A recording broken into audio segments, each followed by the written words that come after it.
قابل صد تکریم و توقیر بزرگان محترم، متاع عزیز، میرے نوجوان ساتھیوں،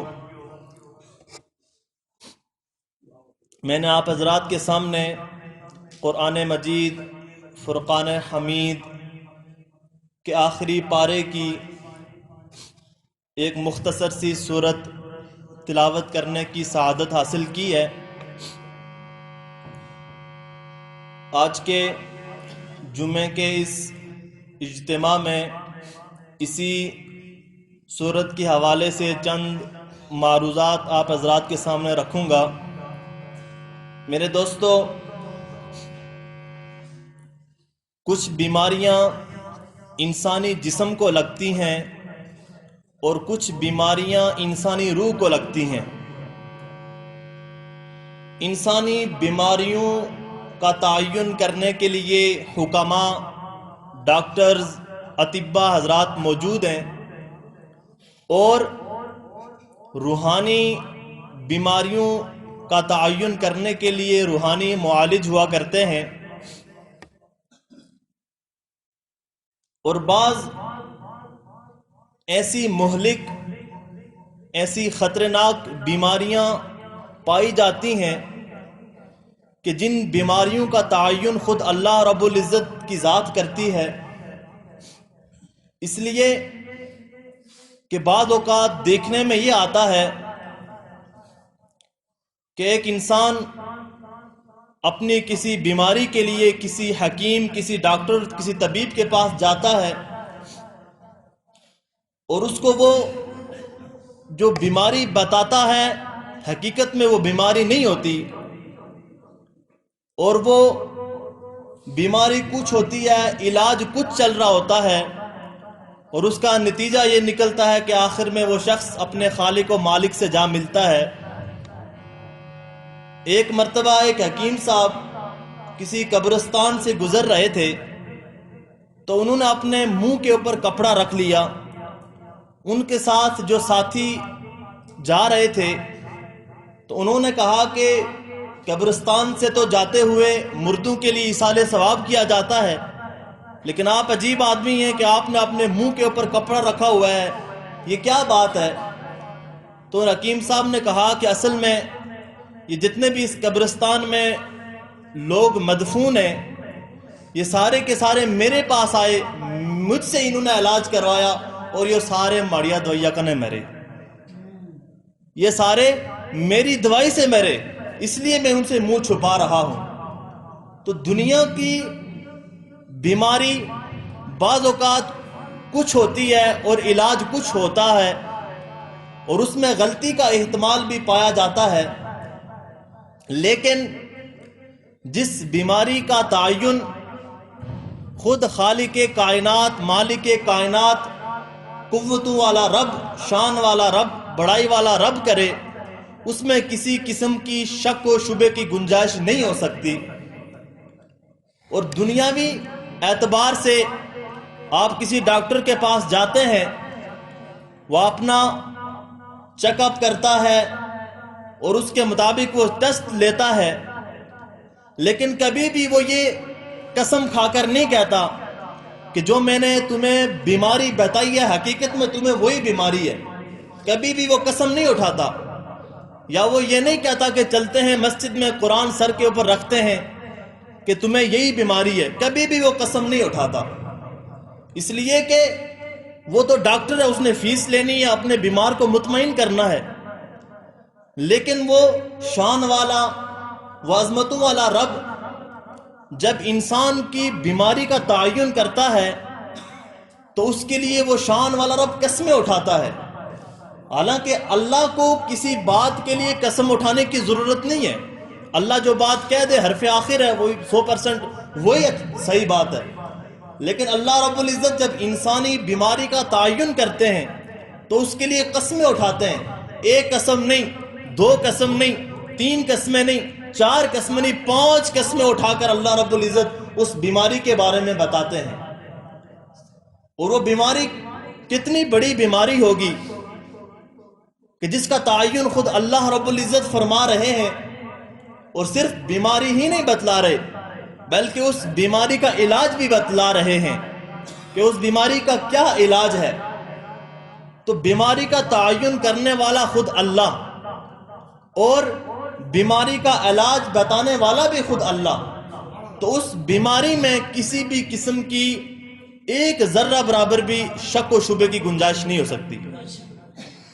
اب وہ قسمیں بھی قرآن مجید کے اندر محفوظ ہیں، وہ بیماری بھی قرآن مجید کے اندر محفوظ ہے، اور وہ علاج بھی قرآن مجید کے اندر محفوظ ہے۔ اب وہ کون سی بیماری ہے؟ فرمایا اعوذ باللہ من الشیطان الرجیم بسم اللہ الرحمن الرحیم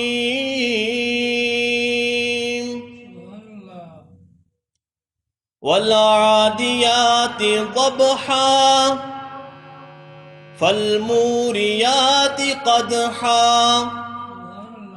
فالمغیرات صبحا فأثرن به نقعا فوسطن به جمعا إن الإنسان لربه لكنود وإنه على ذلك لشهيد وَإِنَّهُ لِحُبِّ الْخَيْرِ لَشَدِيدٌ۔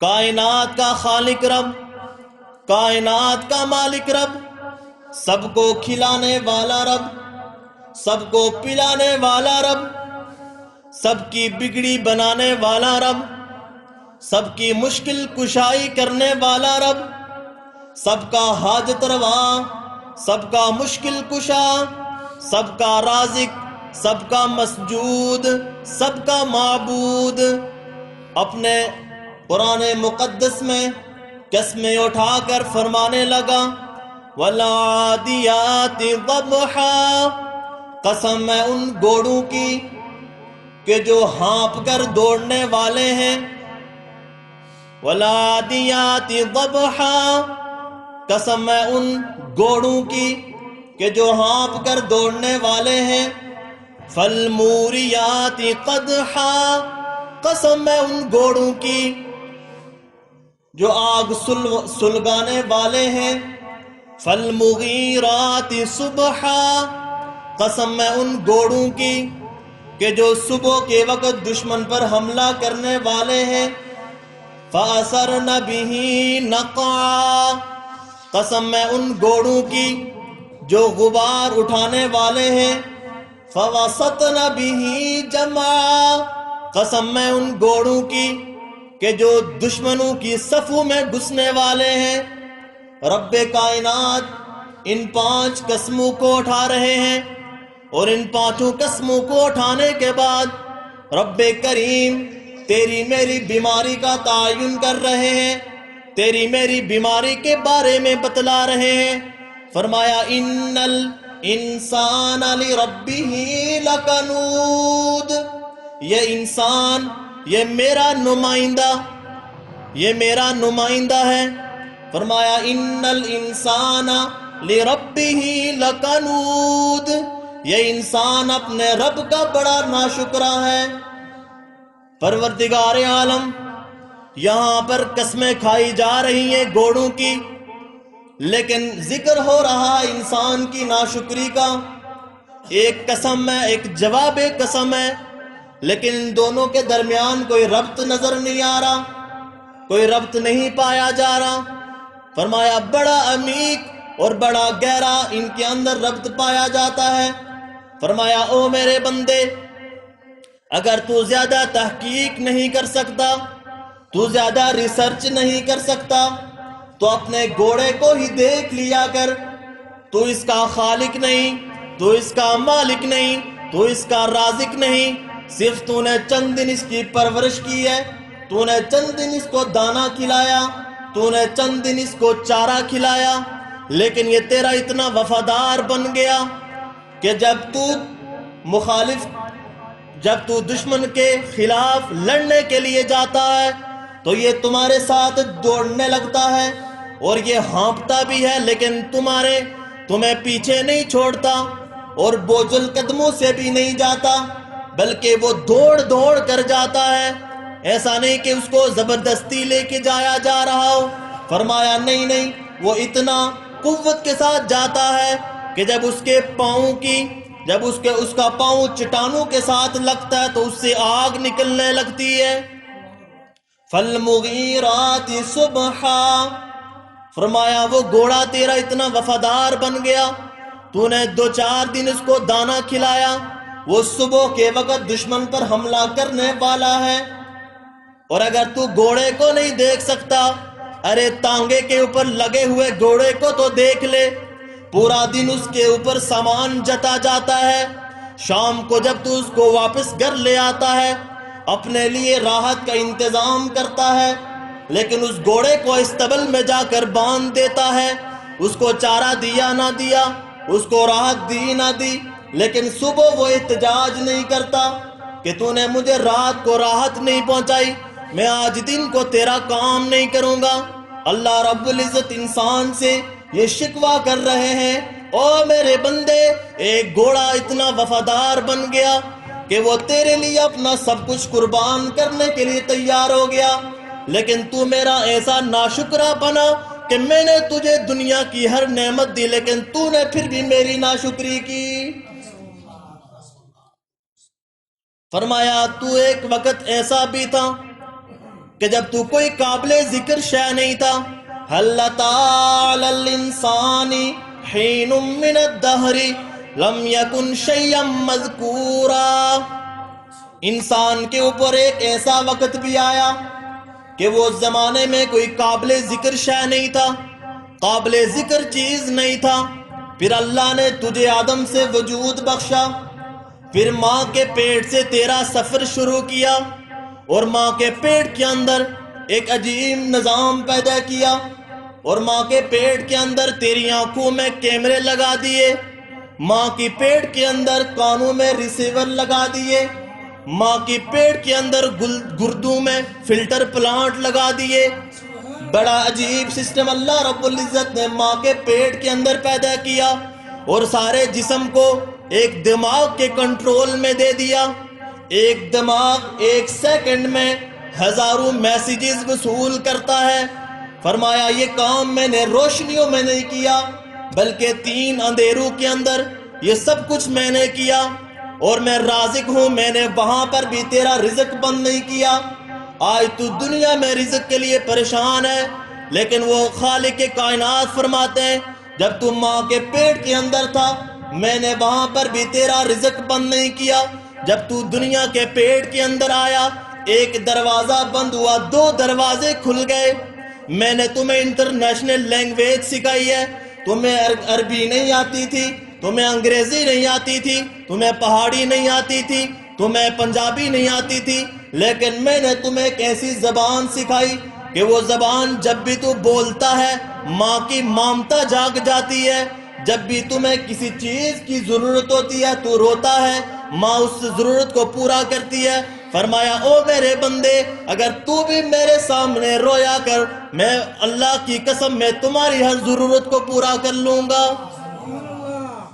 میرے دوستو، آج ایمانداری سے بتائیں کہ پہلے زمانے کے اندر بادشاہوں کو بھی اتنی نعمتیں میسر نہیں تھی جتنی آج کے زمانے کے اندر غریب سے غریب شخص کو نعمتیں میسر ہیں۔ پہلے زمانے کے اندر بادشاہوں کے گھر میں تیل کے چراغ جلا کرتے تھے، اور جو زیادہ امیر ہوتا اس کے گھر میں گھی کے چراغ جلا کرتے تھے، لیکن آج آپ اندازہ لگائیں کہ آج غریب سے غریب شخص کے گھر میں بھی بجلی کے کمکمے جل رہے ہیں۔ پہلے زمانے میں بادشاہوں کا ایک خادم ہوا کرتا تھا، اور اگر اس کو گرمی لگتی تو اس کو وہ پنکھا جھیلا کرتا تھا، اور آج غریب سے غریب شخص کے اندر گھر کے اندر پنکھے لگے ہوئے ہیں۔ پہلے زمانے میں لوگ گھوڑوں کے اوپر سفر کیا کرتے تھے، آج غریب سے غریب شخص بھی بسوں کے اندر، موٹر کاروں کے اندر اور بحری جہازوں کے اندر سفر کرتا ہے۔ پہلے زمانے کے اندر مہینوں مہینوں سفر کیے جاتے تھے، اور آج کا وہی انسان وہی سفر گھنٹوں کے اندر کر دیتا ہے۔ تو یہ اللہ رب العزت کی اتنی نعمتیں، اور ہونا تو یہ چاہیے تھا کہ ہم جتنی نعمتیں ہیں اس کے مطابق اللہ کا شکر ادا کریں، لیکن ہوا اس کا برعکس ہے کہ جتنی نعمتیں ملی ہیں ہم اللہ کی اتنے ہی ناشکرے بن گئے۔ ایک تابعی گزرے ہیں عطا ابن ابی رباح، بڑے محدث تھے، عالم تھے، اور بڑے بڑے علماء ان کے درس میں آ کر بیٹھا کرتے تھے۔ ایک مرتبہ جب وہ رات کو سوئے تو ان کو خواب میں رب العالمین کا دیدار ہوا۔ یہ جو اللہ والے ہوتے ہیں یہ جب سوتے ہیں تو ان کو خواب میں یا تو رب العالمین کا دیدار ہوتا ہے یا رحمت للعالمین کا دیدار ہوتا ہے، اس لیے کہ جو دل میں بسا کرتا ہے وہی خوابوں میں آیا کرتا ہے۔ آج کا میرا نوجوان، اس کے دل میں فنکار بستے ہیں، آج کے میرے نوجوان کے اندر دل کے اندر پلیئر بستے ہیں، تو لہذا جو جس کے دل میں جو بستا ہے اس کو خواب میں وہی نظر آتا ہے۔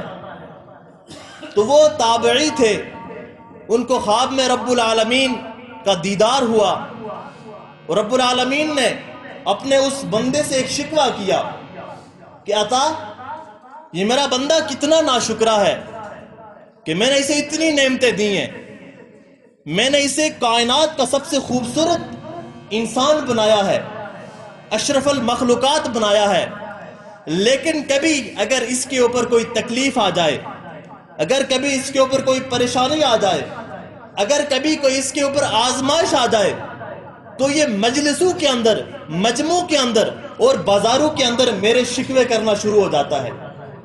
حالانکہ میں تو اس کا رب ہوں، میں تو اس کے روزانہ گناہوں کی انبار بھی دیکھتا ہوں، لیکن میں اس کی پکڑ نہیں کرتا، اس کی پکڑ نہیں کرتا۔ میں تو فرشتوں کے ذہن سے بھی اس کے گناہ مٹا دیتا ہوں کہ کل کو کوئی فرشتہ اس کو تانا نہ دے دے کہ یہ تیرا بندہ اتنا گناہگار بندہ ہے، اتنا گناہگار بندہ ہے۔ یہ اللہ رب العزت نے گویا اپنے اس بندے سے شکوہ کیا کہ جب اتنی نعمتیں دی کوئی شکر گزاری نہیں ہے، لیکن جب ایک تکلیف پہنچی، ایک پریشانی آئی، ایک آزمائش آئی تو فوراً ناشکری کے الفاظ بولنا شروع کر دیا۔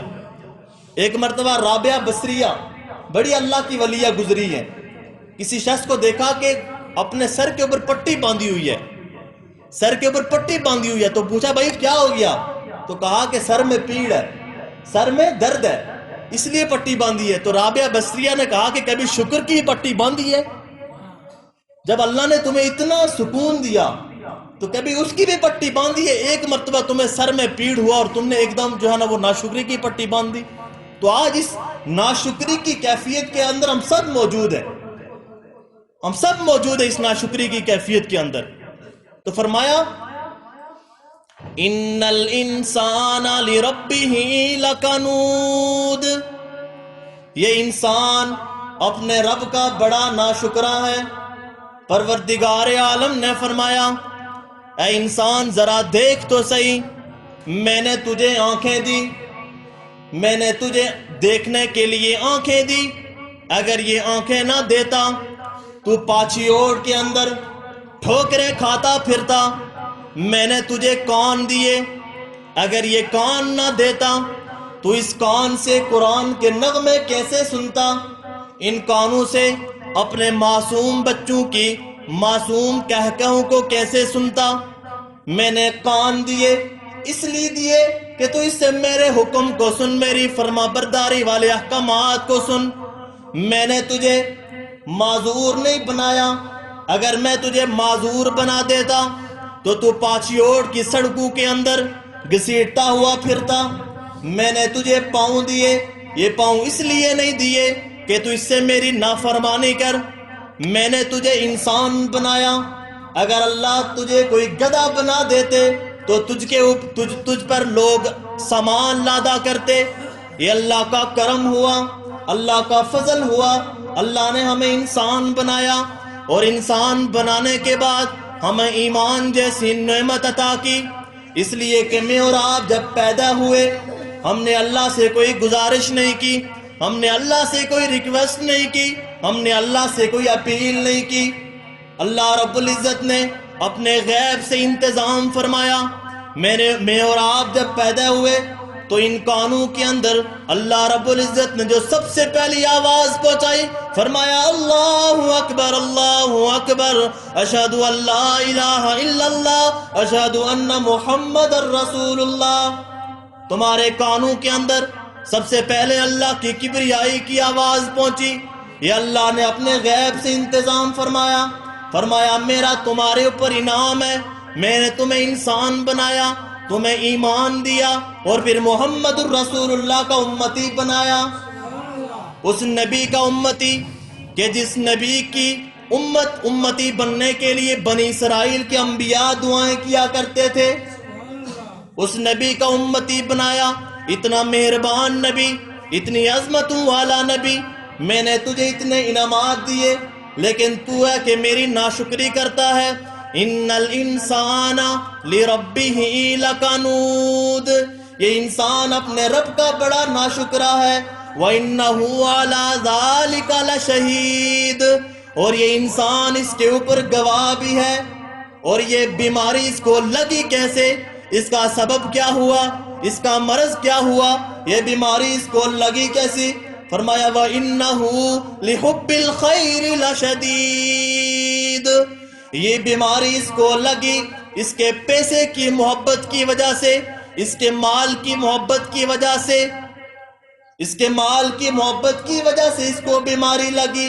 حالانکہ اللہ رب العزت نے اپنے قرآن میں فرمایا لَإِن شَكَرْتُمْ لَأَزِيدَنَّكُمْ، اگر تم میری نعمتوں کی شکر گزاری کرو گے تو میں تمہاری نعمتوں کے اندر مزید اضافہ کرتا جاؤں گا۔ امام الانبیاء حضرت محمد مصطفیٰ صلی اللہ علیہ وسلم کے در کے اوپر ایک مرتبہ ایک فقیر آیا اور صدائیں بلند کی۔ اللہ کے نبی کے گھر میں اس وقت ایک ہی درہم موجود تھا، تو اللہ کے پاک پیغمبر نے اس فقیر کو وہ درہم عطا کیا۔ اب جب اس کو درہم ملا تو اس نے کہا کہ بھئی اتنا بڑا دربار ہے اور اس سے صرف ایک درہم مل رہا ہے، بڑی ناشکری کی باتیں کی۔ تو اللہ کے نبی کو اچھا نہیں لگا اور اپنے صحابہ سے کہا کہ اس کو کہو کہ یہاں سے چلا جائے۔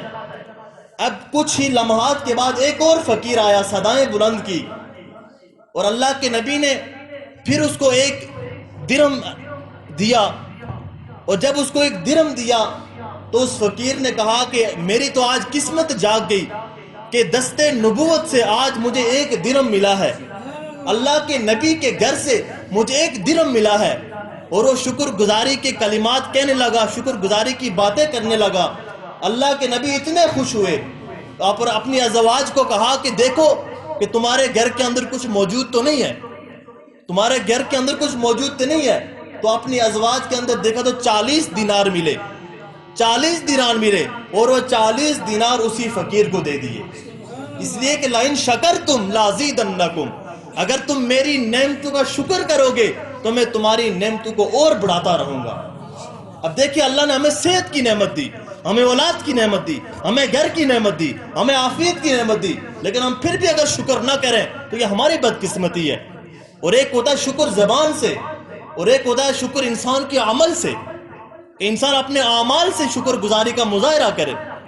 وہ ایک بادشاہ گزرا ہے محمود، اور اس کا ایک نوکر تھا، اس کو ایاز کہا جاتا تھا، اور وہ ایاز جب اس محمود کے دربار میں آیا تو چند ہی دنوں میں اس کو بڑی مقبولیت مل گئی۔ اب جو بادشاہ کے دوسرے نوکر چاکر تھے انہوں نے یہ سمجھا کہ بھئی ہم تو اتنے عرصے سے محمود کی غلامی کر رہے ہیں، ہمیں اتنی مقبولیت نہیں ہوئی، تو وہ ایاز جو نوکر تھا اسے حسد کرنے لگے، اسے حسد کرنے لگے۔ اور حسد یہ وہ بیماری ہے، وہ گناہ ہے کہ جو انسان کے اعمال کو بالکل ضائع کر دیتی ہے۔ یہ حسد انسان اپنے اندر جل رہا ہوتا ہے، اور حسد کہتے کسے ہیں؟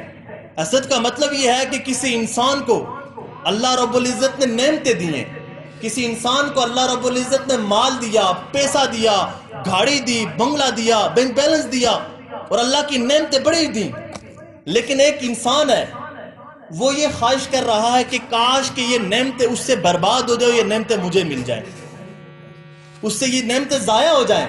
اور یہ نعمتیں مجھے مل جائیں، اس کو حسد کہا جاتا ہے. اور یہ حسد انسان کے گناہوں کو بالکل تباہ، اس کے اعمال کو بالکل تباہ و برباد کر دیتا ہے. تو وہ جو محمود کے نوکر چاکر تھے انہوں نے ایک پلان بنایا کہ ہم اپنا جو ساتھی ہے ایاز، اس کو بادشاہ کی نظر میں کیسے حقیر جانائیں اور اس کو کیسے حقیر منوائیں. اب انہوں نے آپس میں ایک میٹنگ کی اور اس کے دوران انہوں نے طے کیا کہ اس کے اوپر کوئی الزام لگاتے ہیں، اس ایاز کے اوپر کوئی الزام لگاتے ہیں. گویا انہوں نے جب میٹنگ کی اس کے اندر انہوں نے ایک انگوٹھی چوری کر لی، بادشاہ سلامت کی ایک ہیرے کی انگوٹھی تھی، وہ چوری کر لی. اب جو دوسرے لوگ تھے، دوسرے نوکر چاکر تھے، انہوں نے محمود کو کہا یہ جو ایاز نوکر ہے اس کو آپ اپنے پاس رکھتے ہیں، بڑی عزت دیتے ہیں، ہمیں اس کے اوپر شک ہے کہ اس نے آپ کی انگوٹھی چھپائی ہوئی ہے. اب جب بادشاہ کو انہوں نے یہ بات بتائی تو وہ اس کی تلاش میں چل پڑے اور اس کے گھر پہنچ گئے، اس ایاز کے گھر پہنچ گئے. اب جب ایاز کے گھر پہنچے تو ایاز کے گھر کے اندر ایک چھوٹا سا صندوق تھا. اس ایاز نے کہا کہ بادشاہ سلامت آپ پورے گھر کی تلاشی لے لیں لیکن میرے اس صندوق کو نہیں کھولنا. اب ان کو تو اور بات پکی ہو گئی، بادشاہ سلامت ہم نے کہا تھا نا کہ انگوٹھی اسی نے چھپائی ہے، انگوٹھی اسی نے چھپائی ہے. چنانچہ پورا گھر ڈھونڈ لیا، انگوٹھی نہیں ملی. اب وہ چھوٹا سا صندوق ہے. اب بادشاہ تھا، اس کو صرف کہہ ہی سکتا تھا، اس کے اوپر زبردستی تو کوئی نہیں تھی. چنانچہ اس صندوق کو کھولا گیا.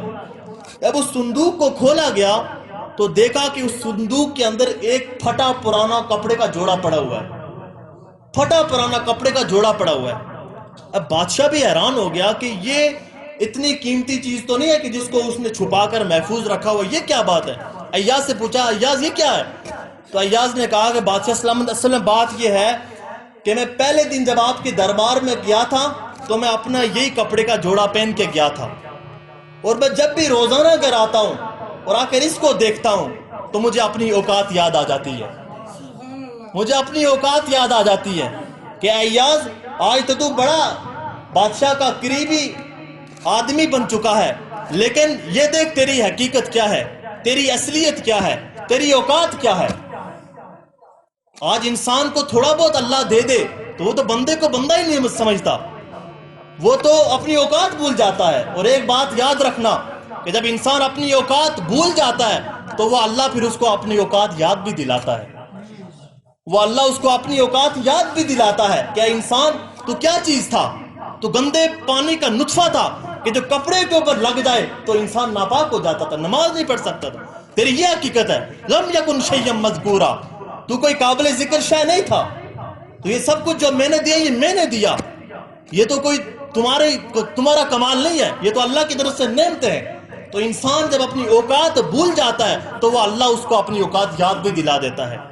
اس لیے انسان ہمیشہ شکر گزاری کے ساتھ رہے، شکر گزاری کے ساتھ رہے. اس لیے کہ جس درخت کے اوپر پھل ہوتے ہیں پتھر اسی کو لگتے ہیں، اور جب اس کو پتھر مارتا ہے انسان تو وہ پتھر کا جواب اینٹ سے نہیں دیتا بلکہ وہ فروٹ کے ساتھ دیتا ہے، وہ فروٹ گراتا ہے کہ انسان کے اندر شکر گزاری کا مادہ ہو. ایک مرتبہ میں ایک رپورٹ پڑھ رہا تھا، امریکہ کا ایک بہت بڑا تاجر تھا، اور اتنا بڑا تاجر تھا کہ اس کے بحری بیڑے چلا کرتے تھے، بحری جہاز چلا کرتے تھے، ان کا مالک تھا.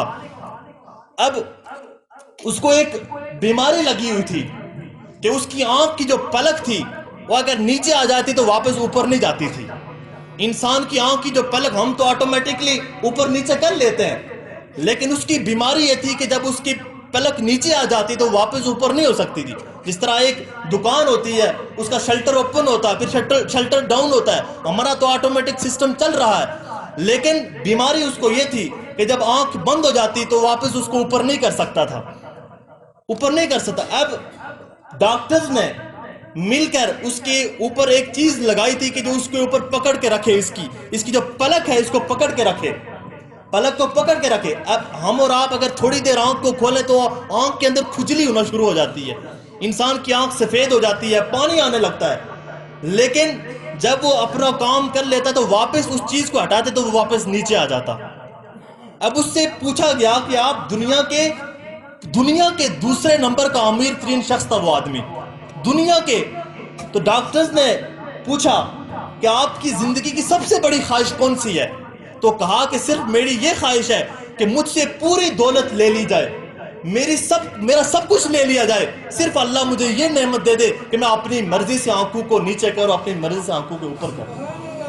اللہ نے ہمیں کتنی نعمتیں دی ہیں، اللہ نے کتنی نعمتیں دی ہیں۔ وہ میرا ایک دوست تھا کراچی کے اندر، تو اس نے ایک کاروبار شروع کیا، وہ کاروبار نہیں چل رہا تھا، کافی عرصہ کوشش کی، نہیں چل رہا تھا۔ تو ایک مرتبہ میں نے اس سے پوچھا کہ کہیں ملا، تو کہا کہ آج کل کاروبار کیسا چل رہا ہے؟ تو کہنے لگا الحمدللہ اب کاروبار اچھا ہے۔ تو میں نے کہا کاروبار کس کا چل رہا ہے؟ کہہ رہا کاروبار سونے کا ہے۔ کس کا کاروبار؟ سونے کا کاروبار ہے۔ میں حیران ہوا کہ جہاں پر پکوڑے سموسے کا کاروبار نہیں چل رہا، وہاں پر سونے کا کاروبار، گولڈ سونے کا کاروبار کیسے چل رہا ہے؟ تو کہا کہ اصل میں اب 24 گھنٹے ہمارا کاروبار چلتا ہے۔ کہا کیسے چلتا ہے؟ کہا 12 گھنٹے میرا بھائی وہ چلاتا ہے، 12 گھنٹے میں چلاتا ہوں۔ تو وہ اصل میں حقیقت میں پتا چلا کہ وہ اس دکان کے اندر بیٹھ کر سوتا تھا، 12 گھنٹے سوتا تھا ایک بھائی اور 12 گھنٹے سوتا تھا دوسرا بھائی۔ یہ اس کا سونے کا کاروبار تھا۔ میں تو اس کو سمجھا یہ گولڈ کا کاروبار ہے، لیکن وہ اصل میں سونے کا کاروبار تھا، سونے کا اب یہ نیند بھی کتنی اللہ کی نعمت ہے کہ کروڑوں ارب کھرب کے مقابلے میں یہ نہیں ہے کہ انسان جب رات کو سوتا ہے اور جب صبح اٹھتا ہے تو کتنا فریش ہو جاتا ہے، کتنا فریش ہو جاتا ہے۔ اب جن لوگوں کو نیند نہیں آتی ان سے پوچھا جائے کہ نیند کتنی بڑی نعمت ہے، نیند کتنی بڑی نعمت ہے۔ تو یہ اللہ کی نعمت ہے انسان کے اوپر۔ ایک مرتبہ ایک بادشاہ نے ایک فقیر کو کہا کہ میں تمہیں اپنی ساری کی ساری بادشاہت دیتا ہوں، تم اس بادشاہت کو لے لو۔ تو فقیر کہنے لگا بھائی مجھے تمہاری بادشاہت کی ضرورت نہیں ہے، میں تو تم سے زیادہ امیر ہوں۔ تو وہ بادشاہ حیران ہو گیا کہ یہ فقیر ہے، اس کے پاس کہاں سے سونا چاندی اور اس کے پاس ہیرے جواہرات آ گئے کہ یہ تو پھٹی ہوئی چٹائی کے اوپر سوتا ہے، دال روٹی کھاتا ہے، ساگ کھاتا ہے، یہ اتنا امیر کیسے ہو گیا؟ تو اس فقیر نے اس بادشاہ سے کہا کہ بادشاہ سلامت، آپ کو اللہ نے بہت کچھ دیا ہوا ہے، لیکن یہ آپ کی جو جائیداد ہے، آپ کا جو آپ کے پاس حکومت ہے، یہ میرے مقابلے میں کچھ بھی نہیں ہے۔ کہا وہ کیسے؟ کہا کہ یہ جو آپ کی بادشاہت ہے، اگر آپ کو آج کوئی بیماری لگ جاتی ہے، آپ کو ڈائریا ہو جاتا ہے، اور ڈائریا میں کیا ہوتا ہے کہ انسان کے معدے میں کوئی چیز ٹھہرتی نہیں ہے، فوراً الٹی ہو جاتی ہے، فوراً الٹی ہو جاتی ہے۔ آج اگر آپ کو کوئی بیماری لگ جاتی ہے اور آپ ایک گلاس کا پانی پیتے ہیں اور وہ پانی فوراً باہر نکل جاتا ہے، آپ کیا کریں گے؟ تو وہ بادشاہ کہنے لگا میں تو حکیموں کو ڈھونڈوں گا، ڈاکٹروں کو ڈھونڈوں گا، میری اس بیماری کا علاج کرے۔ تو جب بہت سارے ڈاکٹروں کا حکیموں کو ڈھونڈا تو کوئی نہیں ملا۔ تو آخر میں ایک حکیم ملا، اور اس حکیم نے کہا کہ میں تمہارا علاج اس وقت کروں گا، اپنی دوائی تمہیں اس وقت دوں گا جب تمہیں اپنی آدھی بادشاہت مجھے دے دو گے۔ تو بادشاہ کہنے لگا بھائی لے لو، اگر انسان کی زندگی میں کھانا پینا نہیں ہے تو اسی بادشاہت کو کیا کرنا ہے؟ چنانچہ اس حکیم نے وہ دوائی دی اور آدھی بادشاہت اس بادشاہ سے لے لی۔ اب بچی آدھی بادشاہت۔ اب اس فقیر نے بادشاہ سے کہا اب پانی تو تم نے پی لیا، لیکن اگر یہ پانی واپس جسم سے باہر نہیں نکلتا، انسان کے جسم میں پانی جاتا ہے، بعض خون کے ساتھ شامل ہوتا ہے، بعض گردوں سے فلٹر کر کے واپس پیشاب کی شکل میں نکل جاتا ہے۔ اب یہ پیشاب اگر تمہارے جسم سے نہیں نکلتا تو تم کیا کرو گے؟ تو کہنے لگا میں دوبارہ کوئی حکیم ڈاکٹر ڈھونڈوں گا۔ چنانچہ ایک حکیم ملتا ہے، وہ کہتا ہے بادشاہ سلامت میں تمہاری آدھی بادشاہت دوں گا اور وہ دوائی دوں گا تاکہ تمہارا پیشاب جاری ہو جائے، اب اس فقیر نے کہا کہ تمہاری جو بادشاہت ہے یہ تو ایک گلاس پانی کا مقابلہ بھی نہیں کر سکتی، اور میرا اللہ تو مجھے دن میں ہزاروں گلاس پلاتا ہے اور جو ہے پیشاب کی صورت میں نکالتا ہے۔ تو یہ اللہ کی نعمتیں ہیں، انسان ان نعمتوں کے اوپر غور کرے۔ وَفِي أَنفُسِكُمْ أَفَلَا تُبْصِرُونَ، اپنے اندر غور کرو، اللہ نے کیا عجیب سسٹم رکھا ہوا ہے، اللہ نے کیا عجیب نظام رکھا ہوا ہے۔ تو اللہ رب العزت سے دعا ہے کہ اللہ رب العزت ہمیں شکر گزاری کا جذبہ ہمارے اندر پیدا فرمائے، اور اللہ نے جو نعمتیں دی ہیں ان نعمتوں کو اللہ رب العزت ہمیں اللہ کے احکامات کے مطابق گزارنے کی توفیق عطا فرمائے۔ وآخر دعوانا ان الحمد للہ رب العالمین۔